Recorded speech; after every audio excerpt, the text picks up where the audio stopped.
యాక్చువల్గా ఈ సీరియల్ తర్వాత అబ్బా అమరు మన పక్కింటి అబ్బాయిలా ఉంటాడు, లైక్ మా అత్త కొడుకు అయి ఉంటే బాగుండు అని అనుకునే అమ్మాయిలు నా ఫ్రెండ్ సర్కిల్లో కూడా అమరు అబ్బా ఒకసారి మాట్లాడతాం అనే వాళ్ళు చాలా మంది ఉన్నారు. సడన్గా ఏంటి పెళ్లి చేసుకుని అందరికీ షాక్ ఇచ్చేసావు, ఫ్యాన్స్ అందరికీ హార్ట్ బ్రేక్ అయిపోయింది. ఇప్పుడు చాలామంది ఇప్పుడు ప్రభాస్ గారికి ఫ్యాన్స్ ఉంటారు, ఆయన సడన్గా పెళ్లి చేసుకుని ఏమైపోతారు? ఒక టైం వచ్చినప్పుడు చేసేసుకోవాలి, అది దానికి ఏం చేయలేము అనమాట. కానీ ఇంత త్వరగా నువ్వు పెళ్లి చేసుకుంటావు? త్వరగా అనద్దు, ఇది నాది అసలు మాట్లాడుకోకూడదు, నాది ఇది రవి గారిది అసలు మా ముగ్గురిది మనం మాట్లాడుకోకూడదు. భూమి పుట్టక ముందు వచ్చాము మనం ఇండస్ట్రీకి, అంటే కనబడలేదు అంతే మనం.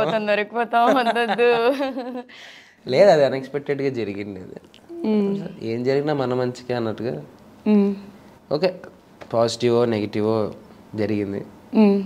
చాలామంది మెసేజ్లు కూడా పెట్టారు ఇన్స్టాగ్రామ్లో కానీ సోషల్ మీడియాలో, చాలామంది అలా చేసేసుకున్నారు. అభిమానించే వాళ్ళు ఎల్లకాలం బ్రహ్మచారిగా ఉండిపోతే కష్టం కదండి, చేసుకోవాలి తప్పదు. ఎలా ఉంది బిఫోర్ మ్యారేజ్ ఆఫ్టర్ మ్యారేజ్, ఏమైనా డిఫరెన్స్ ఉందా? స్లైట్ డిఫరెన్సెస్, అంటే మా బావ చెప్పినట్లుగా అంతా బాగుంది అనేది నేను చెప్పను, ఎందుకంటే ఆడు బ్రహ్మాండం ఉంటే చూసా మొత్తం చూశాను. అవునా? మొత్తం ఇంటర్వ్యూ మొత్తం చూశాను మా బావగారిది. ఓకే. అంటే కొంతమందికి బాగుంటది, నాకు బాగానే ఉంది.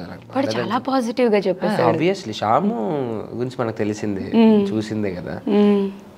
అన్యోన్యమైన దంపతులు అంటే వాళ్ళిద్దరు కనిపిస్తారు. అవునా? అంటే దేనికి శ్యాము నో చెప్పదు, వీడి దేనికి నో చెప్పడు.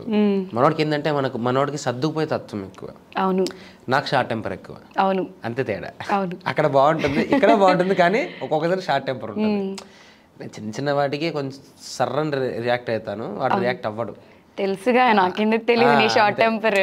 ఎక్స్పీరియన్స్డ్ చాలా సార్లు నేను అమర్ షార్ట్ టెంపర్కి.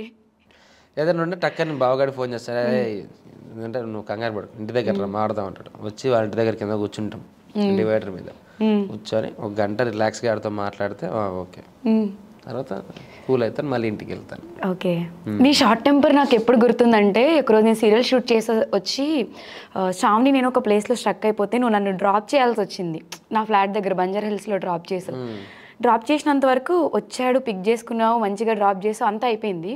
తర్వాత ఎందుకు ఆగావు, టైం ఎంత అయింది, కొంచెం అయినా ఉందా, ఆ రోజు తిట్టావు గుర్తుందా? వచ్చినంతసేపు బాగానే ఉన్నావు, ఇంటికి తీసుకొచ్చే వరకు కామ్గానే ఉన్నావు, తీసుకొచ్చిన తర్వాత స్టార్ట్ చేసావు రూమ్లో. అది నేను ఇప్పటికీ మర్చిపోలేను, గుర్తుందా? మామూలు క్లాస్ పీకలేదు మనోడు నాకు.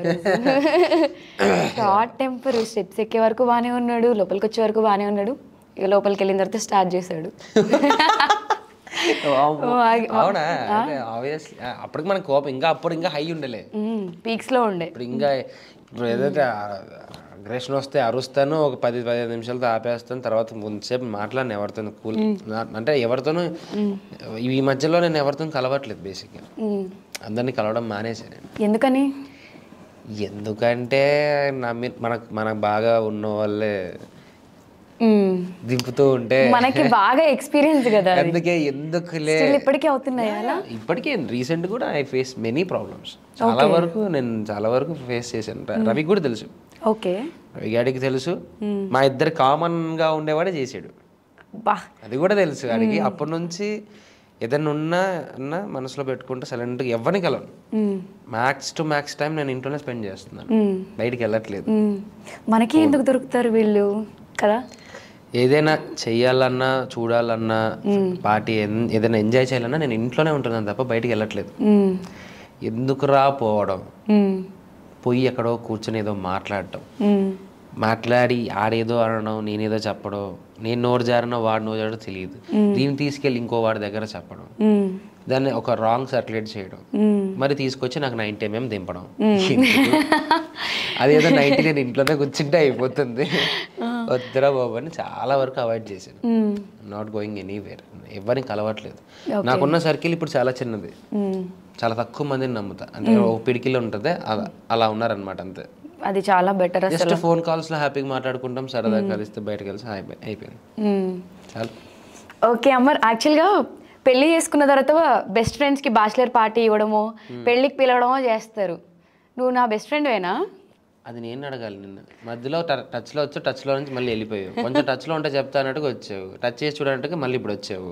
నేను ఏం చేయమంటు నెంబర్ నా దగ్గర లేదు, ఎక్కడి నుంచి పట్టుకోను నేను? రవి నాకు అప్పటి నుంచి కాంటాక్ట్లోనే ఉన్నాడు. చెప్పాలి అనుకుంటే నేను పెళ్ళి ఎక్కడ నేను అంటే నేను ఉంటానో పారిపోతానో ఈడు ఏమైపోతాడో అని టెన్షన్లో ఆడు పక్కనే ఉన్నాడు అనమాట. నన్ను వదలకుండా ఉన్నాడు. అంటే నాకు బేసిక్గానే భయం ఎక్కువైపోయింది, టెన్షన్ ఎక్కువైపోయింది. అమ్మాయి కంటే నాకు ఎక్కువైపోయింది టెన్షన్.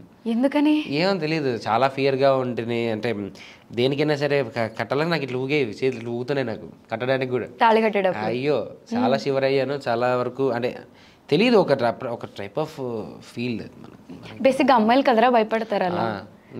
నేను భయపడినాను, అదే నాకు అర్థం. మా బావ కట్టే కట్టే కట్టే నీకేం కట్టమంటావు, కడతానులే నువ్వు బాగా అని కట్టింది. బావ కట్టేసాను బావ అంటే కూల్గా రియల్లీ ఉన్నాడు, పక్కనే ఉన్నాడు పెళ్ళి వరకు మనోడు నాతోనే ఉన్నాడు.